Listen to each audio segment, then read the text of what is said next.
Welcome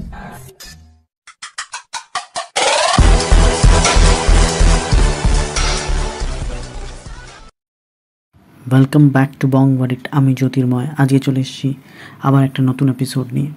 আজকে কথা বলবো ডানকি এবং সালার নিয়ে। কে জিতবে আসল যুদ্ধ, সালার জিতবে না ডানকি জিতবে? এই নিয়ে অনেক সিনেমা প্রেমী আলোচনা করছেন এবং ভাবনা চিন্তা করছে যে কে আদতে জিততে পারবে এই যুদ্ধ। দেখো, সালারের কিন্তু একটা আলাদা অডিয়েন্স আছে, ডানকির কিন্তু একটা আলাদা অডিয়েন্স আছে। সালার কিন্তু এই সার্টিফিকেট পেয়েছে। অবশ্যই সালার সিনেমা দেখতে কিন্তু সকলে যেতে পারবে না, কেন কি তার এই সার্টিফিকেট আছে। অবশ্যই ফ্যামিলি অডিয়েন্স কিন্তু সালারে যাবে না। সেক্ষেত্রে ডানকি কিন্তু 8 থেকে 80 দর্শক সবাইকে অ্যাপ্রোচ করতে পারবে এবং সবার দেখার মতন ছবি ডানকি। এবং রাজকুমার হিরানি সব ছবিই কিন্তু ফ্যামিলি মুভি বলা যেতে পারে, সবাই বসে দেখতে পারে। সেটা 3 ইডিয়টস হোক, সেটা মুন্নাবাই হোক, সব কিছুই তিনি ওরকমই সিনেমা বরাবর তৈরি করেন। অন্যদিকে সালার একটা বিরাট ফুটেজ পাবে, সেটা হচ্ছে অ্যানিম্যালের পর সালারও কিন্তু একটা মারাত্মক অ্যাকশান মুভি, এবং অ্যাকশান মুভিকে যে ধরনের ভালোবাসা এবছর দিয়েছে ইন্ডিয়ান অডিয়েন্স, সেটা কিন্তু মাথায় রাখতে হবে আমাদেরকে। অ্যানিম্যালও কিন্তু এ সার্টিফিকেট পেয়েছিল, তারপরেও কিন্তু সমস্ত রেকর্ড তছনছ করে দিয়েছে। এবং এ সার্টিফিকেট না পেলে আমি জানি না তার রেকর্ড কোথায় যেত। অলরেডি সেটা প্রায় 900 কোটির দিকে যাচ্ছে অ্যানিম্যাল। আরেকটা খুব গুরুত্বপূর্ণ ব্যাপার, যেটা যে চালে আমার মনে হয় প্রভাস হেরে যাবে, সেটা এটাই যে ডানকি কিন্তু 7,725 স্ক্রিন পেয়েছে, ওয়ারেস সালার কিন্তু পেয়েছে মাত্র 3,700 থেকে 3,800 স্ক্রিন, যেটা কিন্তু ডানকির আর্ধেক।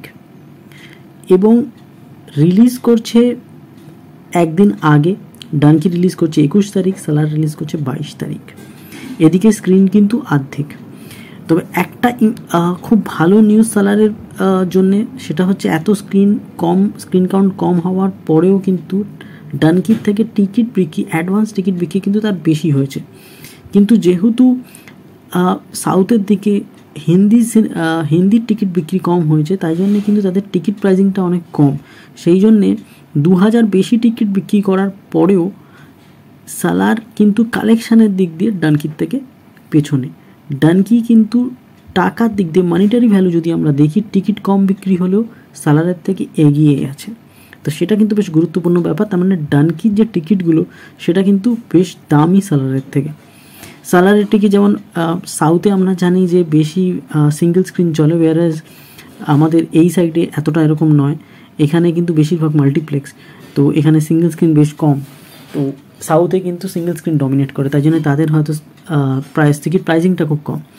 সেই জন্যে এখনও পর্যন্ত যদি আমি মানিটারি ভ্যালুতে দেখি, ডানকি এখনও এগিয়ে আছে, এবং এগিয়ে থাকারই কথা, কারণ কি স্ক্রিন কাউন্ট অনেক বেশি, সেখানেই একটা মস্ত বড় চাল ছেলে দিয়েছে। তবে হ্যাঁ, ওয়ার্ড অফ মাউথ যদি ভালো থাকে তাহলে ডানকি এগোবে, ওয়ার্ড অফ মাউথ যদি সেরকম ভালো না হয় তাহলে কিন্তু সালার এগিয়ে যাবে, কেন সালার একদিন পরে রিলিজ করছে। তাই এটা হতে পারে যে ডানকি কীরকম হচ্ছে সেরকম রিভিউ দেখার পর অনেকেই হয়তো সালারের শোগুলো বাড়িয়ে দেবে। তো সেটাই আমরা এখন দেখবো যে সালারের আরও শো বাড়ে কি বাড়ে না। ততক্ষণ পর্যন্ত কিন্তু ডানকি এগিয়ে রয়েছে। তবে হ্যাঁ, সালারও কিন্তু রেসপন্স সাংঘাতিক করছে। ধন্যবাদ বন্ধুরা, সাবস্ক্রাইব কিন্তু করবে, এরকম আরও অনেক আপডেট কিন্তু আসবে। আমি রোজই এরকম আপডেট দিতে থাকবো। ধন্যবাদ, সাবস্ক্রাইব করো, লাইক করো, শেয়ার করো।